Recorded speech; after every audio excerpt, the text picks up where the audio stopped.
Perkenalkan, kami dari kelompok 9.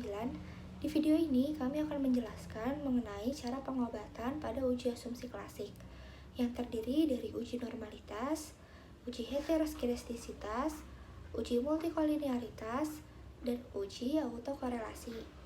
Nah, kalau gitu langsung saja kita simak videonya yuk, teman-teman. Hai teman-teman, perkenalkan saya Farah Isminti dengan NIM 4322101071 ingin menjelaskan mengenai uji normalitas. Yuk simak videonya. Data ini kita copy, lalu di data view ini kita paste. Hasilnya akan seperti ini. Nah, setelah itu kita lihat jumlah datanya sudah benar, yaitu 31 atau N-nya adalah 31. Kemudian untuk menguji normalitas data ini, mula-mula kita klik tab Analyze di atas. Kemudian kita pilih Regression. Kita pilih Linear. Kemudian muncul jendela linear regression seperti ini. Kemudian yang kita lakukan adalah kita memindahkan variabel Y, yakni nilai perusahaan,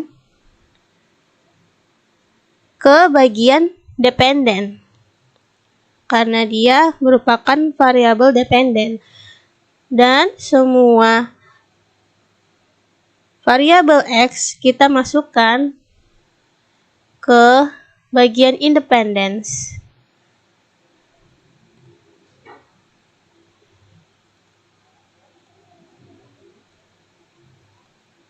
Karena dia adalah merupakan variabel dependen. Seperti ini ya. Nah, kemudian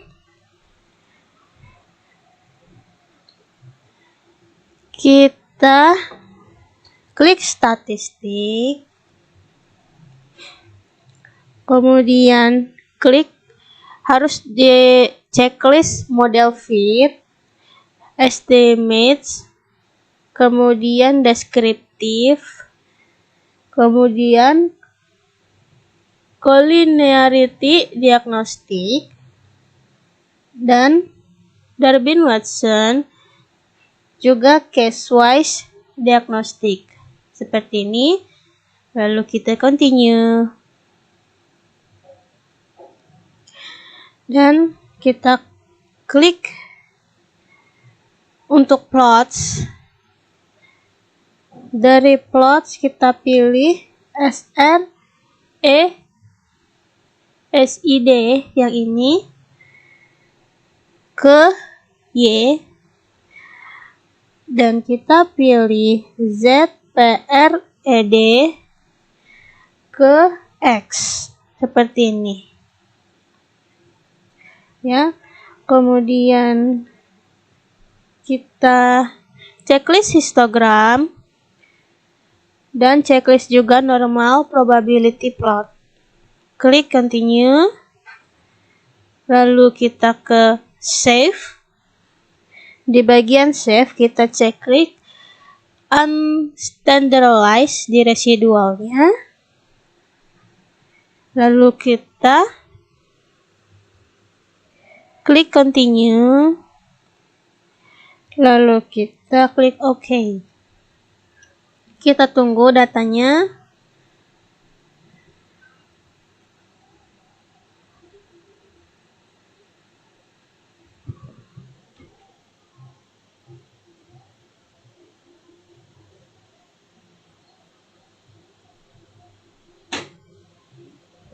Nah, setelah ditunggu akan muncul data output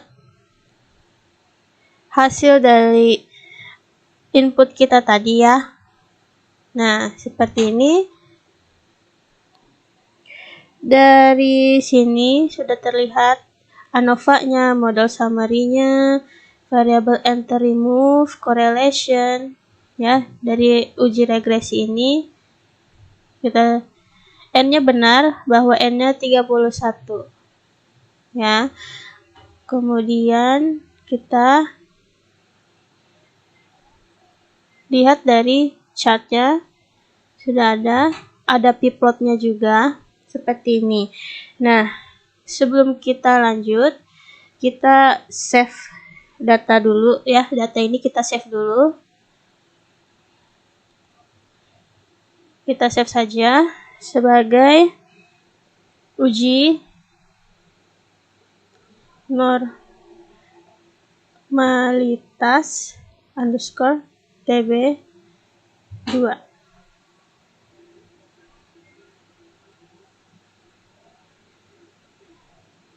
Saya akan masukkan di data D.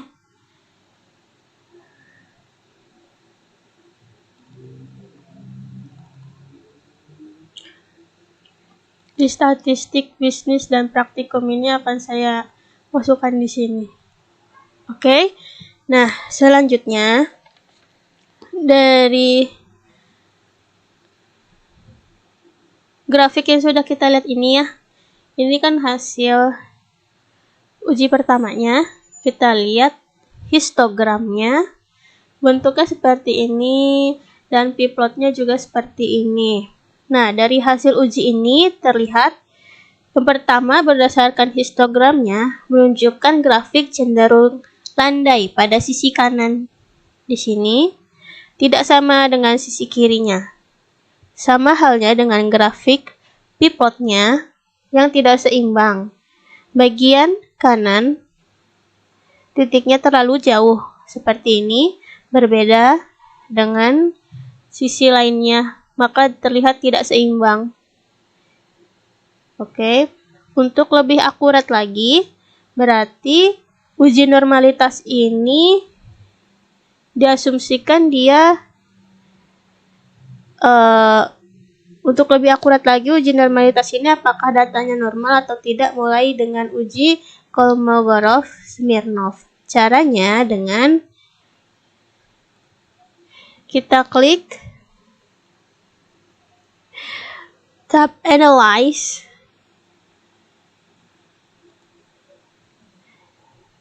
lalu pilih non-parametric test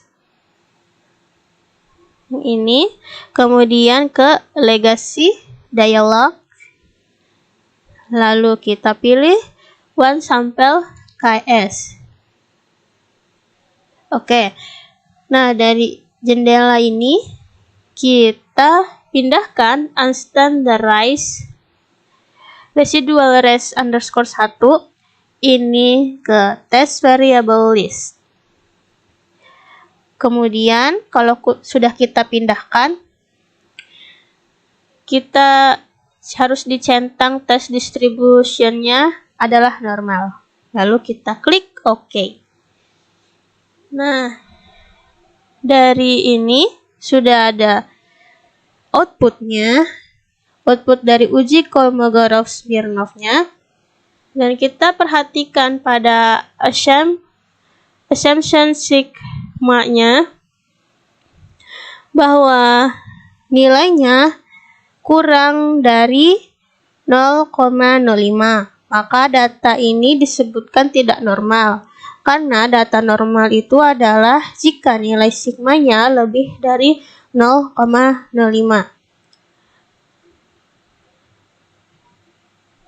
Oke, dan output ini bisa kita save saja.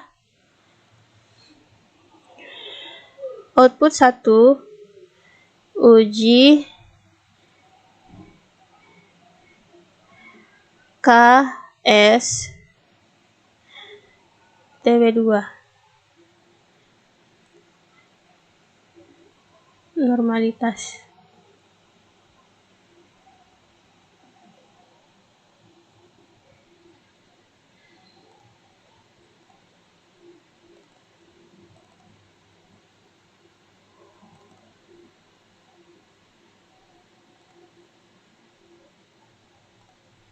Oke, karena data ini tidak normal, maka kita harus mengobati data ini. Cara untuk mengobati data yang tidak normal adalah kita kembali lagi ke data view yang ini. Lalu kita klik tab transform yang ini. Kemudian kita pilih compute variable. Akan muncul jendela seperti ini, jendela compute variable. Nah, untuk mengisinya adalah pertama pada kolom target variable ini kita ketik sqrt underscore variabelnya. Jadi kita masukin variabel satu-satu. Yang pertama kita masukin variabel independen dulu, yaitu x1. Seperti ini. Lalu pada function group yang sebelah kanan, itu kita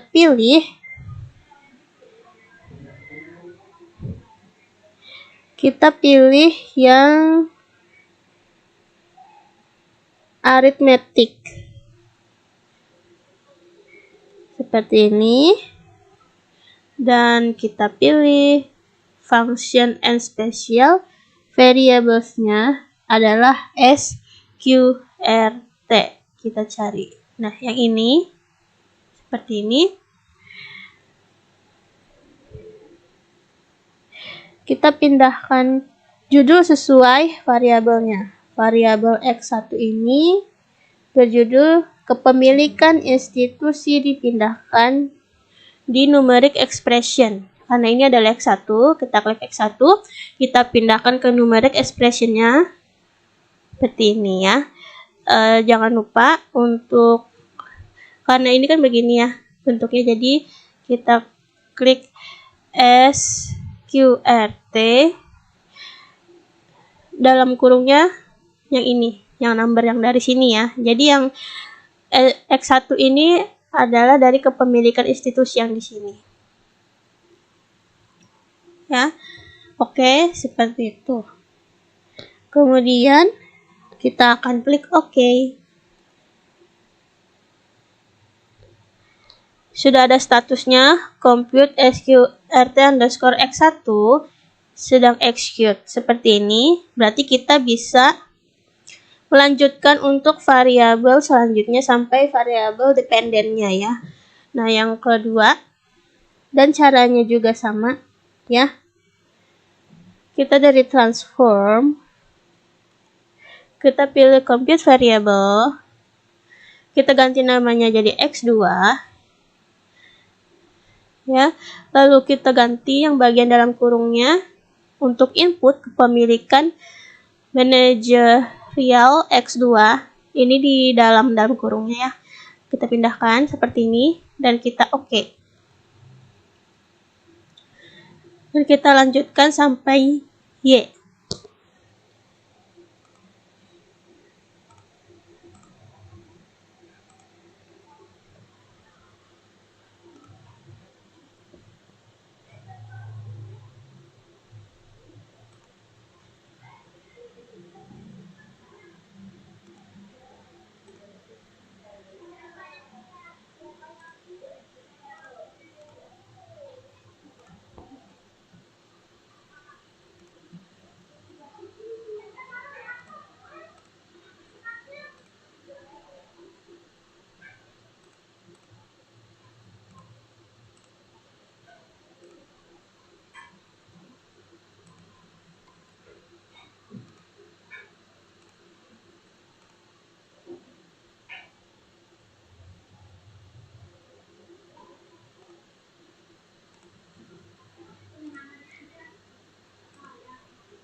Yang terakhir adalah untuk variabel dependennya yaitu Y. Maka kita pindahkan yang terakhir adalah nilai perusahaannya.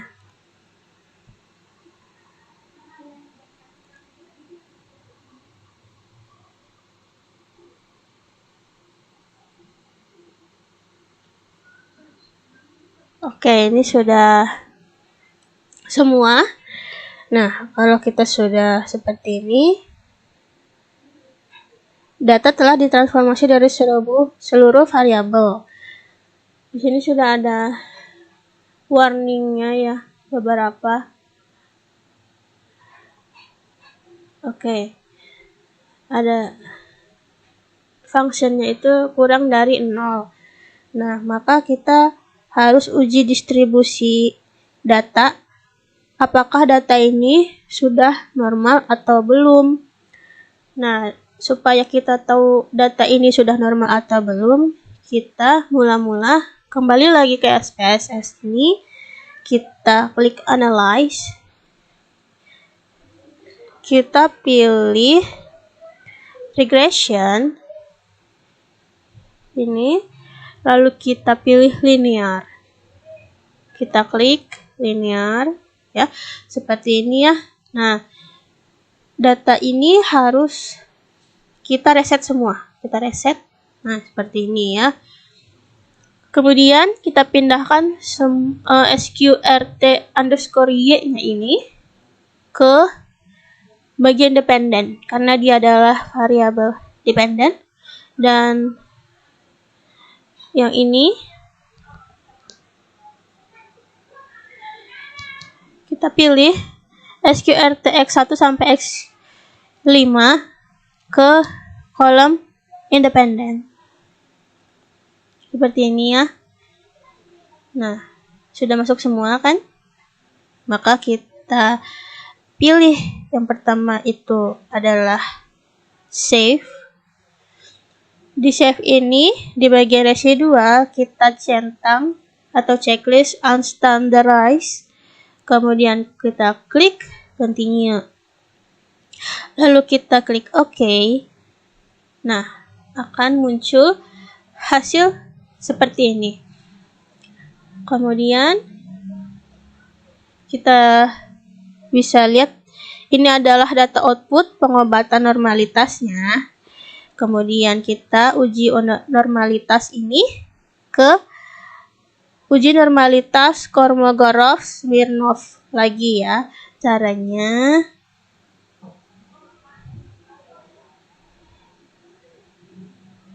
ini kita save dulu.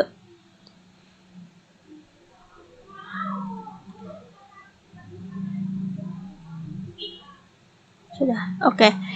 Yang dari data pertama ini kita klik tab Analyze yang ini, kemudian kita pilih non-parametric test yang ini, lalu kita ke Legacy Dialogs yang ini, kemudian kita pilih One Sample KS.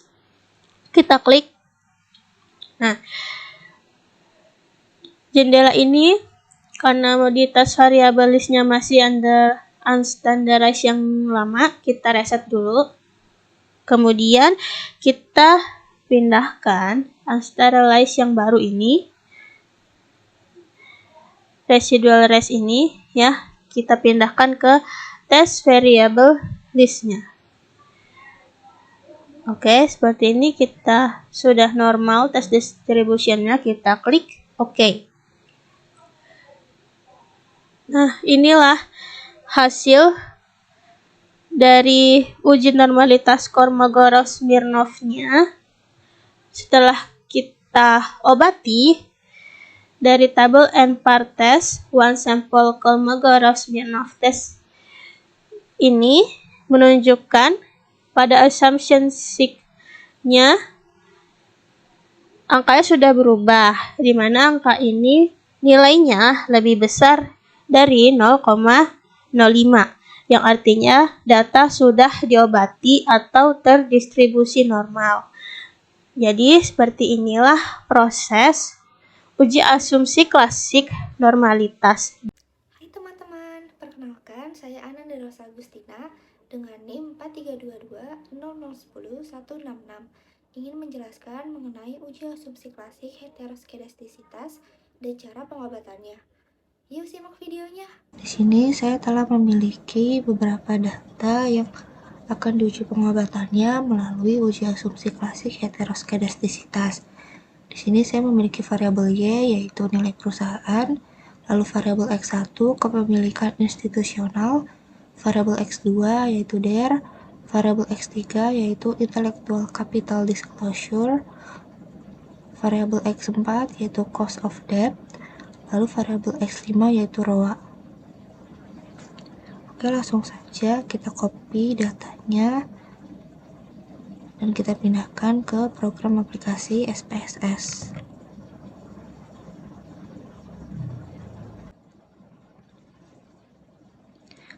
Oke, sebelum lanjut ke pengobatan uji asumsi klasik heteroskedastisitas, di sini saya akan mencoba untuk melihat apakah data yang saya miliki ini terdapat gejala heteroskedastisitas atau tidak dengan menggunakan uji Glatzer, yang mana dasar pengambilan keputusannya yaitu jika nilai signifikansi lebih dari 0,05, maka tidak terjadi gejala heteroskedastisitas dalam modul regresi.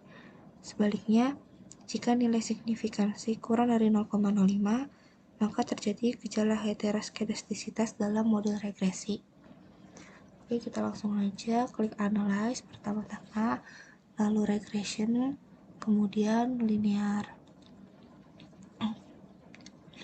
Di sini kita pindahkan variabel Y ke bagian dependent, lalu variabel X1 sampai X5 ke bagian independent. Lalu kita klik save, kemudian kita checklist bagian unstandardized residuals, lalu kita continue dan kita klik OK. Ini kita abaikan dulu outputnya, lalu muncul variabel baru yaitu residual 1. Di sini kita akan mentransformasikan variabel residual 1 ini ke dalam bentuk ABS, yaitu dengan cara klik transform, lalu compute variable.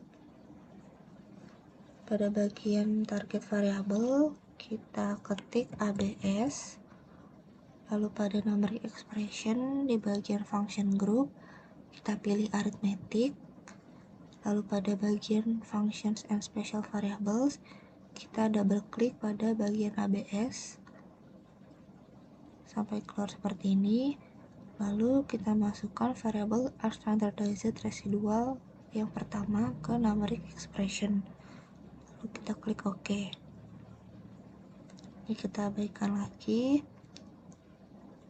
lalu selanjutnya kita akan uji Glatzer sekali lagi terhadap variabel ABS ini, itu dengan cara analyze, regression, linear. Ini kita reset dulu, lalu kita pindahkan variabel ABS ke bagian dependent, lalu variabel X1 sampai X5 ke independent, lalu kita klik OK.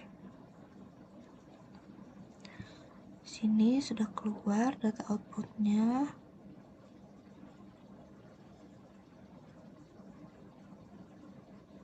Dapat kita lihat ada tabel koefisien di bagian sheet details-nya. Untuk variabel X1, data menunjukkan di bawah 0,05, yaitu 0,040, yang mana variabel ini berarti mengindikasikan adanya gejala heteroskedastisitas. Untuk variabel X2 tidak terjadi gejala heteroskedastisitas karena di atas 0,05, yaitu 0,484. Kemudian untuk variabel X3 juga tidak mengindikasikan adanya gejala heteroskedastisitas karena di atas 0,05, yaitu 0,075. Lalu untuk variabel X4 juga tidak mengindikasikan adanya gejala heteroskedastisitas karena di atas 0,05, yaitu 0,191. Lalu untuk variabel X5 juga tidak menunjukkan adanya gejala heteroskedastisitas karena di atas 0,05, yaitu 0,174. Karenanya di sini variabel X1 ini mengindikasikan adanya gejala heteroskedastisitas. Karenanya kita akan melakukan pengujian pada data ini agar bisa melakukan dan agar bisa lanjut untuk pengujian selanjutnya. Ini kita akan mentransformasikan menggunakan logaritma natural atau ln terhadap variabel y. Pertama kita klik transform, lalu compute variabel, lalu kita reset dulu, lalu pada target variabel kita ketik ln atau logaritma natural, lalu pada numeric expression di bagian function group kita pilih arithmetic, lalu pada bagian function and special variables kita pilih yang ln, kita double klik sampai muncul seperti ini. Lalu untuk variabelnya kita pilih variabel y, kita pindahkan ke numeric expression, lalu kita klik OK. Ini kita abaikan dulu. Di sini muncul variabel baru yaitu ln. Selanjutnya kita akan uji Glaser menggunakan variabel ln ini, yaitu dengan cara analyze, regression, lalu linear.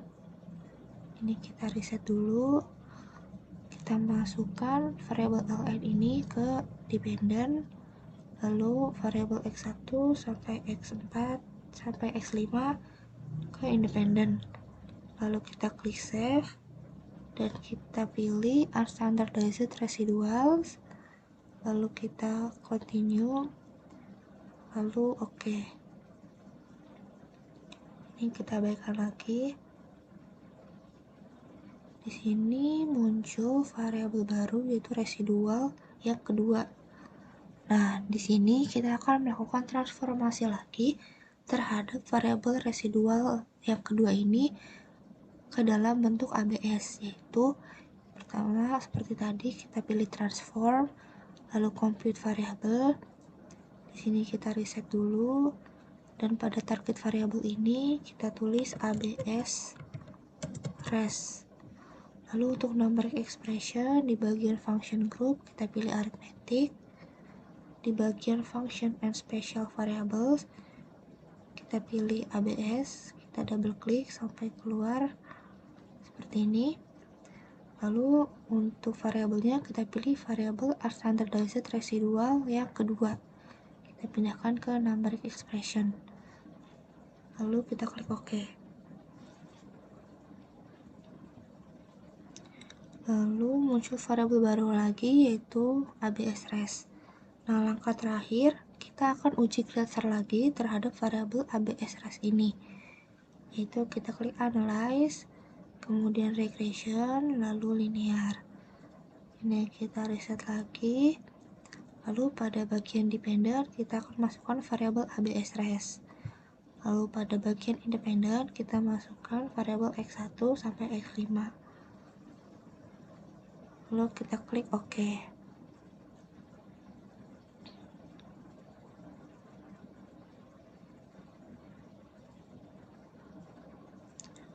Ini sudah keluar data outputnya dan dapat kita lihat pada tabel koefisien di bagian seek details. Untuk variabel x1 tadi sebelum pengobatan angkanya menunjukkan 0,040. Setelah dilakukan uji pengobatan angkanya berubah menjadi 0,051. Ini mengindikasikan bahwa gejala heteroskedastisitas tadi telah hilang dan telah diobati atau diatasi. Lalu untuk variabel lainnya tetap di atas 0,05. Maka dapat disimpulkan bahwa data tersebut telah terbebas dari gejala heteroskedastisitas dan dengan demikian maka data tersebut dapat masuk ke tahap pengujian selanjutnya. Baik, itu saja yang dapat saya sampaikan mengenai uji asumsi klasik heteroskedastisitas beserta cara pengobatannya. Sekian dan terima kasih. Hai teman-teman, perkenalkan nama saya Putri Puspita Wardani dengan NIM 4322001013. Di sini saya ingin menjelaskan mengenai uji multikolinearitas dan cara pengobatannya. Yuk simak videonya. Di sini saya sudah menyiapkan dan menginput tabulasi data ke software SPSS, yang dimana data ini terdiri dari 5 variabel independen atau variabel X dan 1 variabel dependen atau variabel Y. Untuk melakukan uji multikolinearitas, kita dapat klik menu Analyze, kemudian pilih Regression, kemudian pilih Linear. Setelah muncul kotak dialog Linear Regression seperti ini, maka pindahkan variabel Y pada bagian dependen dan variabel X1, X2, X3, X4, X5 ke bagian independen. Kemudian klik statistik, lalu pilih atau beri tanda checklist pada bagian covariance matrix dan collinearity diagnostic. Kemudian klik continue, lalu klik OK. Setelah muncul output dari uji multikolinearitas tersebut, kita bisa lihat pada tabel output koefisien A pada kolom collinearity statistik, pada bagian tolerance dan VIF. Sebelumnya perlu kita ketahui bahwa syarat untuk tidak terjadinya multikolinearitas yaitu nilai tolerance harus lebih besar dari 0,1 dan nilai VIF harus lebih kecil dari 10. Berdasarkan pernyataan atau syarat tersebut, dapat dilihat pada output ini bahwa X1 memiliki nilai tolerance lebih besar dari 0,1 dan memiliki nilai VIF lebih kecil dari 10. Kemudian pada X2, nilai tolerance juga lebih dari 0,1 dan nilai VIF kurang dari 10. Pada X3, nilai tolerance lebih besar dari 0,1, nilai VIF kurang dari 10. Pada X4, nilai tolerance menunjukkan di bawah 0,1 nih teman-teman, dan VIF-nya lebih besar dari 10. Ini berarti menunjukkan bahwa ini ada gejala multikolinearitas. Sedangkan pada variabel X5, toleransinya lebih besar dari 0,1 dan VIF-nya kurang dari 10. Berdasarkan nilai tersebut berarti hasil uji mengatakan adanya multikolinearitas pada data ini yakni pada variabel X4. Karena terjadi gejala multikolinearitas pada data ini, maka perlu dilakukan pengobatan untuk mengatasi gejala multikolinearitas.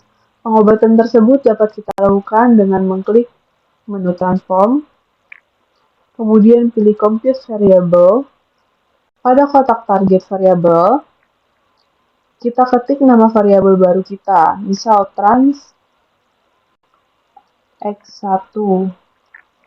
Kemudian pada bagian numeric expression, kita menggunakan bentuk transformasi data dalam bentuk Sheffers negative skewness dengan rumus 1 per K min X, yang dimana K merupakan nilai tertinggi dari data mentah X, sedangkan X di sini merupakan variabel yang ada di data, baik independen maupun dependen. Dengan begitu, jika mau transform yang X1, maka K dari X1 adalah 0,69. Karena nilai tertinggi X1 0,69. Kita masukkan, kemudian klik OK. Lakukan hal yang sama untuk transformasi data pada X2 sampai dengan X5 dan Y. Pada data X2, nilai tertinggi yaitu 1,77. Ini dikurangi oleh variabel X2. Kemudian klik OK. Lakukan hal yang sama untuk X3. Nilai tertinggi dari X3 yaitu 0,40.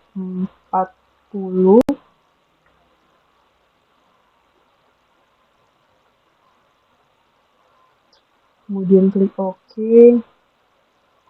Lakukan ulang untuk X4. Nilai tertinggi dari X4 yaitu 0,62.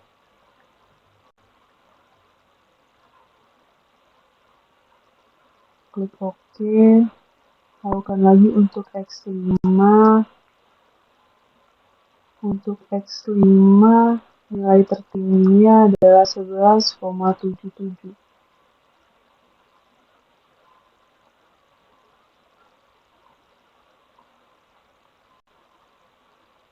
Kemudian klik OK, lakukan ulang lagi untuk variabel Y.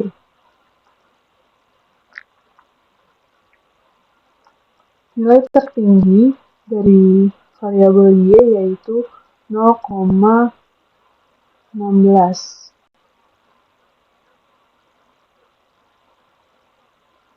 Kemudian klik OK.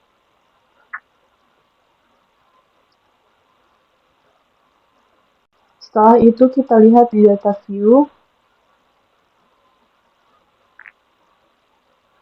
Dari transformasi tersebut, maka akan muncul variabel baru bernama transx1, transx2, transx3, transx4, transx5, dan transy. Kemudian kita lakukan uji multikolinearitas kembali dengan menggunakan variabel transformasi tersebut. Kita gunakan variabel ini ya teman-teman. Klik Analyze, kemudian pilih Regression, kemudian linear. Setelah muncul kotak dialog, ini kita reset, kita ubah jadi yang transformnya. Trans Y kita pindahkan ke bagian dependent, trans X1, trans X2, trans X3, trans X4, dan trans X5 kita pindahkan ke bagian independent. Selanjutnya kita klik statistik, lalu pilih pada bagian collinearity diagnostic dan covariance matrix. Kemudian klik continue, lalu klik OK. Setelah muncul outputnya, kita bisa lihat pada bagian tabel koefisien A. Nah, bisa dilihat teman-teman pada kolom collinearity statistik ini, pada bagian tolerance dan PIF, pada bagian tolerance semuanya sudah di atas 0,1, dan pada bagian PIF sudah di bawah 10. Maka dari itu, dengan pengobatan multikolinearitas ini, gejala multikolinearitas tersebut dapat diobati. Sekian penjelasan uji multikolinearitas dari saya. Kurang lebihnya mohon maaf. Wassalamualaikum warahmatullahi wabarakatuh. Hai teman-teman, perkenalkan saya Eri Yesika Sumarno dengan NIM 432210132 ingin menjelaskan mengenai uji autokorelasi dan cara pengobatannya. Yuk disimak videonya. Di sini saya sudah menyiapkan data yang akan saya gunakan untuk uji autokorelasi. Data ini saya ambil dari data sekunder yang berasal dari laporan keuangan perusahaan sektor healthcare dengan jumlah 30 data. Di sini saya hanya menggunakan 2 variabel X dan 1 variabel Y. Untuk variabel X ada dir sebagai variabel X1 dan ROA sebagai variabel X2, kemudian saya gunakan NPM sebagai variabel Y. Setelah itu, kita kembali ke SPSS dan di sini datanya sudah saya input. Jika sudah diinput datanya, langsung saja saya akan menganalisis data ini dengan mengklik Analyze, kemudian pilih Regression, kemudian kita pilih Linear. Nah, jika sudah muncul kotak dialog seperti ini, kemudian untuk variabel X1 dan variabel X2 bisa kita pindahkan ke kolom Independent. Sedangkan untuk variabel Y kita pindahkan ke kolom Dependent. Jika sudah, lalu kita klik Statistik. Kemudian kita beri checklist pada Residuals dari Durbin-Watson. Lalu kita klik Continue. Setelah itu, kita klik Save. Lalu beri checklist pada Unstandardized Residuals. Lalu klik Continue. Kemudian klik OK.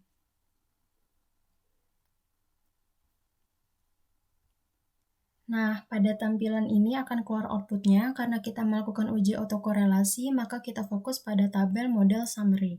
Pada tabel ini diperlihatkan hasil uji autokorelasi menggunakan Durbin-Watson, di mana nilai Durbin-Watson tersebut adalah 1,195. Untuk mengetahui apakah nilai tersebut terjadi autokorelasi atau tidak, kita dapat lihat ke tabel Durbin-Watson. Untuk dapat mengetahui nilai DL dan nilai DU. Berdasarkan data yang saya uji, di sini saya menggunakan di bagian K2 dan N30. Artinya K adalah konstanta, itu adalah variabel independen. Variabel independen yang saya gunakan ada dua, yaitu X1 dan X2. Sedangkan untuk N30 ini artinya jumlah data atau sampel yang saya gunakan ada 30. Sehingga didapatkan nilai DL-nya adalah 1,2837, sedangkan nilai DU-nya adalah 1,5666. Kemudian kita kembali ke Darwin-Watson. Nilai Darwin-Watson ini ternyata lebih kecil dari nilai DL dan nilai DU, berarti ini tidak memenuhi syarat sehingga terjadi autokorelasi. Karena terjadi autokorelasi pada model regresi ini, maka kita harus melakukan pengobatan data tersebut, yaitu dengan menggunakan metode Cochrane-Orkut. Kita kembali ke SPSS. Langkah pertama untuk melakukan pengobatan dengan metode Cochrane-Orkut adalah dengan cara transformasi, yaitu kita klik transform, kemudian pilih compute variable. Jika sudah tampil seperti ini, pada target variable kita isi dengan lag res. Lag underscore res. Lalu pada function group ini, kita pilih all. Lalu di bawah ini, kita pilih lag1 dengan mengklik 2 kali.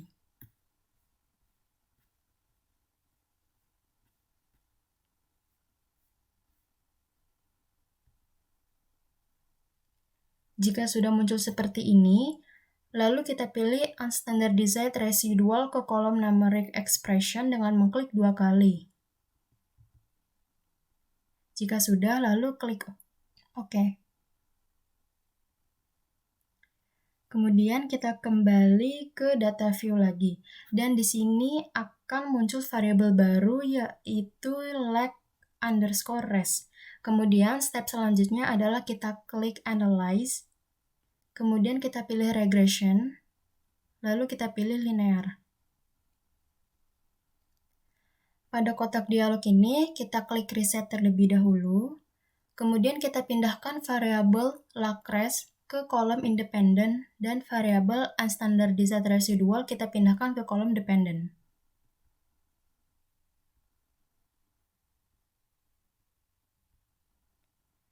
Kemudian klik OK. Jika sudah keluar output seperti ini, maka langsung fokus ke bagian koefisien. Untuk dapat mengetahui nilai koefisien korelasi. Di sini didapatkan nilai sebesar 0,401. Nah, nilai ini akan kita jadikan rumus di metode Cochrane-Orkut. Kemudian, lalu kita kembali ke data view. Lalu kita klik transform. Lalu kita pilih compute variable. Dan di target variable ini, kita ganti menjadi lag underscore x1. Kemudian pada numeric expression ini kita hapus saja. Kita ganti dengan x1 minus tutup kurung buka, lalu kita ketik 0.401, kemudian dikali, jika sudah dikali, lalu kita klik lag1 dengan cara mengklik 2 kali. Kemudian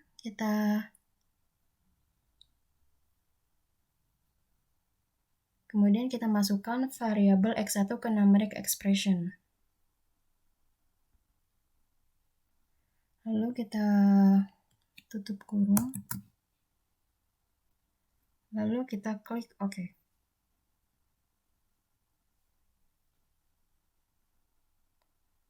Nah, akan muncul output seperti ini yang artinya rumus sudah masuk. Lalu kita kembali ke data view lagi. Nah, di sini muncul variabel baru yaitu variabel lag underscore x1. Selanjutnya kita klik transform. Lalu kita klik compute variable. Dan di target variabel ini kita ubah menjadi lag underscore x2. Kemudian di bagian numeric expression-nya kita ganti juga menjadi x2.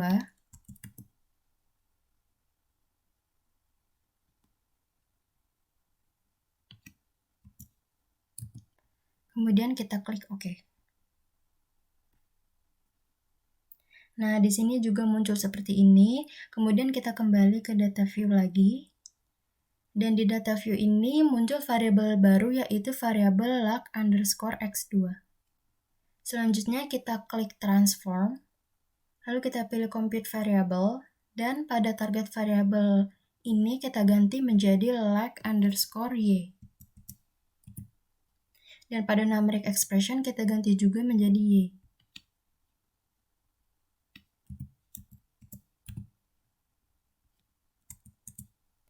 Lalu klik OK.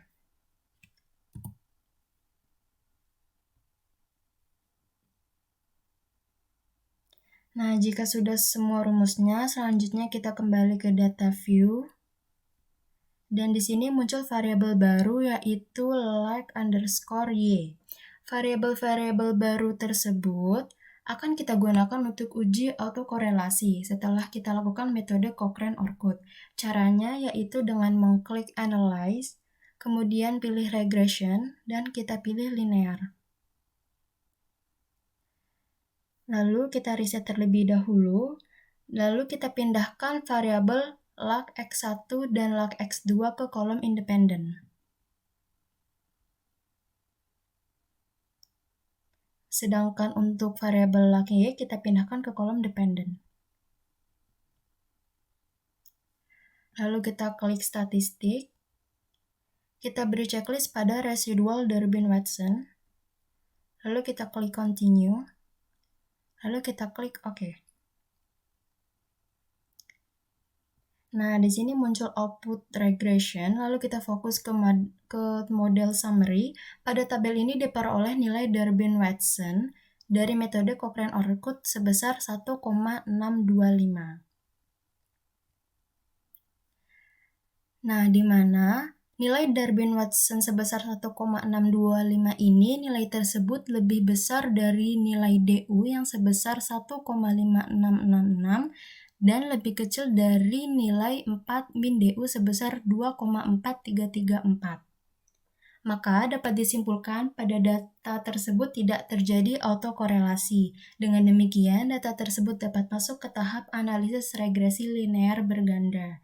Baik, itu saja yang dapat saya sampaikan mengenai uji autokorelasi beserta cara pengobatannya. Sekian dan terima kasih.